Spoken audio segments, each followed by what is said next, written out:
तर hi hello नमस्कार मित्रांनो, मी ओमकार फोंडे मी सगळ्यांचं आपल्या नवीन एका व्लॉगमध्ये स्वागत करतो।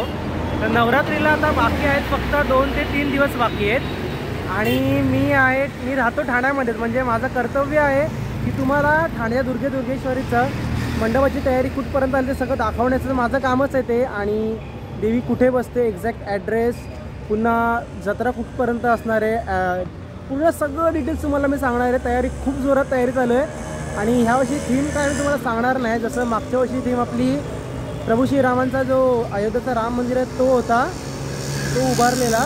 यावर्षी जी थीम काय तुम्ही कमेंटमध्ये गेस करा, कारण तुम्हाला दाखवेल पण तुम्हाला सांगणार नाही काय, तुम्ही कमेंटमध्ये नक्की गेस करा। गाड्यांचा आवाज खूप आहे, मी विचार केलेला की संध्याकाळी व्हिडिओ येऊन शूट करेल, पण संध्याकाळी जाम काळोख येतो, म्हणून बोललो आता आलो तर करून टाकूया आपलं व्हिडिओ शूट। आता करायचंच आहे असं, पण चला आता आपण व्हिडिओ सुरू करूया इथूनच। आणि हे बघा तुम्हाला एक्झॅक्ट माझ्या मागे हा ब्रिज दिसेल। ठाणे वेस्टला तुम्ही आलात का तुम्हाला डायरेक्ट सरळ रोडला यायचं आहे आणि ॲड्रेस कोणाला माहीत नसणार आहे देवीचा। टेंबी नाका सगळ्यांनाच माहिती आहे, अख्खा जगभरात फेमस आहे। तुम्हाला इथे यायचं आहे आणि ह्या ब्रिजला फॉलो करतच सरळ तुम्हाला कळेलच पुढे। चला तुम्हाला पुढे हळूहळू एक गोष्ट सांगेल। हे बघा इथे पाळण्यांची वगैरे सगळे इथे गेम्स वगैरे असतात। म्हणजे ह्या रोडला तुम्ही फॉलो करत आला ना का पहिले तुम्हाला इथे पाळण्यांची इथेच येईल, कारण त्या साईडला तिकडे देवी बसते, तिथे आतमध्ये टेंबी नाक्याला जे तलावाच्या समोर तुम्हाला हा इथे पाळण्यांचा खूप मोठा आहे, आतमध्ये अजून मोठा आहे। आतमध्ये ॲक्च्युली सगळं काम चालू आहे त्यामुळे आतमध्ये आपण जाणार नाही, कारण ते बघा चिखल पण आहे, बापरे बाप नको। हां हे सगळे इथे पाळणे वगैरे आहेत, खूप मोठे पाळणे आहेत।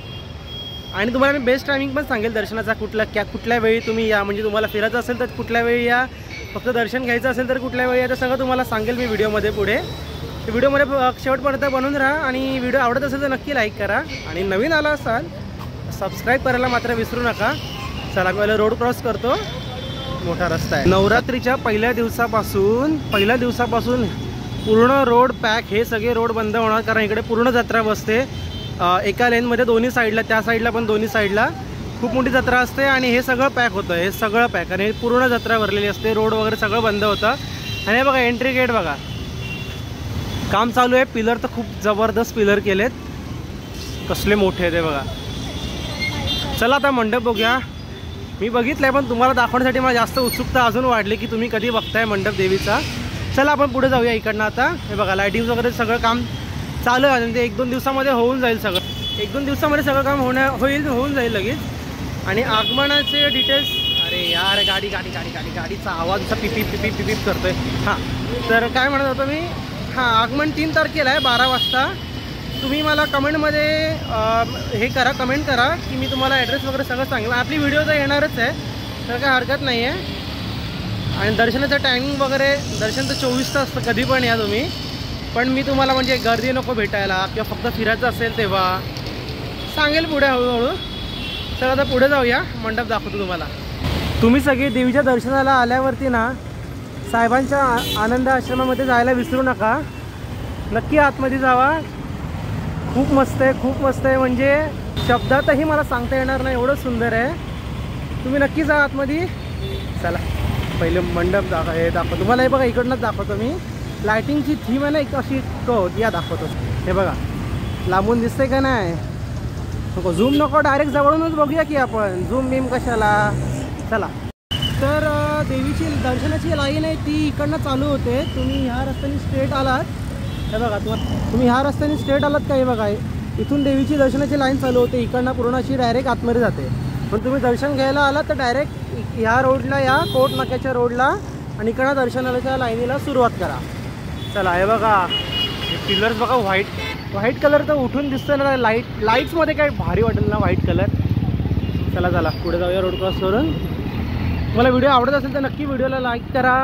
मी जातो रोड क्रॉस। हां हे बघा ही लाईटिंगची थीम आहे ना, जेव्हा हे लाईट्स याच्यावर अजून काहीतरी एक लाईट्स येते असं मला वाटतंय, किंवा ह्यांचा उजेड खूप असेल। हे बघा हे फ्लावर टाईपमध्ये आहे, बघा जबरदस्त वाटते लाईटिंग। मी बघितले कुठेतरी आधी, काय माहिती कुठे बघितले, पण असं बघितलेलं वाटतंय, पण याचा उजेड भरपूर असणार आहे। चला आता मंडप दाखवतो तुम्हाला।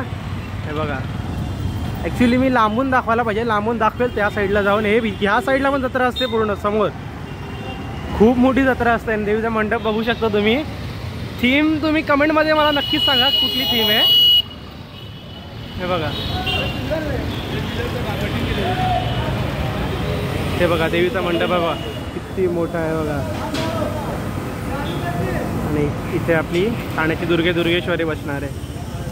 हे बघा, अजून खूप मंडपाचं काम बाकी आहे, लायटिंग वगैरे खूप बाकी आहे, पण ते 2-3 दिवसामध्ये होऊन जातं. हे बघा मित्रांनो, आता लांबून बघा वरचा कळस तुम्हाला दाखवतो मी. तुम्ही ओळखू शकलाच असाल काय थीम आहे, तरी मला कमेंटमध्ये नक्कीच सांगा तुम्ही. इथे गाड्यांचा आवाज आहे ना, माझा आवाज तर कमी येत असेल तुम्हाला गाड्यांच्या आवाजापेक्षा, पण हे बघा जबरदस्त. आणि हाईट हे बघा, दिसत आहे बिल्डिंगच्या वर आहे, बिल्डिंगच्या वरती कळस गेलेला आहे पूर्ण. आणि इथे आतमध्ये आपली ठाण्याची देवी बसणार आहे, ठाण्याची दुर्गेश्वरी. खूप खूप भारी वाटतं. दरवर्षी डेकोरेशन ॲक्च्युली भारीच असतं. मी लहानापासून येतोय, म्हणजे एकदम लहानापासून, छोट्या असल्यापासून येतोय. तर ते जेव्हा मला आठवत आहे ते सगळे मला डेकोरेशन अजूनही आठवत आहेत. जेव्हाचं मला आठवत आहे तेवढं, पण जबरदस्त डेकोरेशन असतं. असं डेकोरेशन नेक्स्ट लेवल. आणि तुम्हाला मी म्हणालो दर्शनाचं बेस्ट टायमिंग कसं, तुम्हाला फक्त देवीचं दर्शन घ्यायचं असेल तर तुम्ही संध्याकाळी 4 ते 5, 6च्या ह्यात सकाळी आलं तरी चांगलंच आहे. तेव्हा तर गर्दी जास्त भेटणार नाही, पण सांगता येत नाही गर्दी कधी जास्त असेल. पण माझ्याप्रमाणे मी सांगतो तुम्हाला 4च्या आधी या. फक्त देवीचं दर्शन घ्यायचं असेल तर 4च्या आधी या. आणि जत्रा वगैरे फिरायची असेल, पाळणे, लायटिंग वगैरे सगळं बघायचं असेल, संध्याकाळी 6च्या नंतर या. भरपूर गर्दी असते आणि गर्दीचा तुम्हाला मी अंदाज नाही सांगू शकत. प्रचंड गर्दी असते, चालायला जागा नसते, एवढी गर्दी असते. पण मजा तर त्यापेक्षा डबल ट्रिपल मजा असते. सो तुम्ही नक्की या ठाण्याच्या दुर्गेश्वरीच्या दर्शनाला. आणि आगमनाला सुद्धा या. आगमनाची व्हिडिओ येईलच आपल्या चॅनलवरती. सो चॅनलला आता सबस्क्राईब करून ठेवा आणि आपल्या व्हिडिओला नक्की लाईक करा. आगमनाची मिरवणूक एवढी मोठी असते ना, तुम्ही माझ्या मागच्या वर्षीची व्हिडिओ बघितली नसेल, ह्यावर्षी नक्की बघा पण तुम्ही, किंवा तुम्हीसुद्धा या आगमनाला देवीच्या. चला आता पण ही व्हिडिओ पण इकडेच थांबूया आणि भेटूया एका नवीन व्हिडिओमध्ये. So stay tune. चलो बाय.